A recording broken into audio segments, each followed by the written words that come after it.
ধোঁকা দিয়ে আল্লাহ ঠিক কিনা কি হবে বেঁচে থেকে অযথা বিদ্যা শিখে যদি না গড়তে পারি সৌরমুক্ত সমাজটাকে, ঠিক কিনা বলে?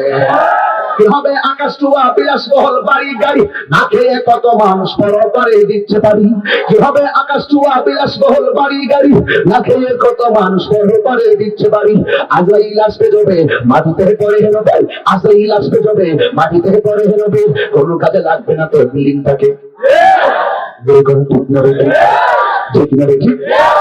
কোন কাজে লাগবে না তোর বিল্ডিংটাকে, কোন কাজে লাগবে না তোর প্রাসাদটাকে, কোন কাজে লাগবে না তোর গাড়িটাকে। কামে লাগবো তোমার গাড়ি, কামে লাগবো অত সোজা না। আমার আল্লাহ হয়েছে সুদ খাওয়া হারাম। আমি হক কথা বলবোই। একবার আমার দিকে হুজুর হুজুর গো ও হুজুর, সুদ খেলে যদি এমন গুনাহ হয় তাহলে ঘুষ খেলে কেমন গুনাহ হয়? আমি জীবন আসল মিয়া এমন যারা তোর জীবনে বললাম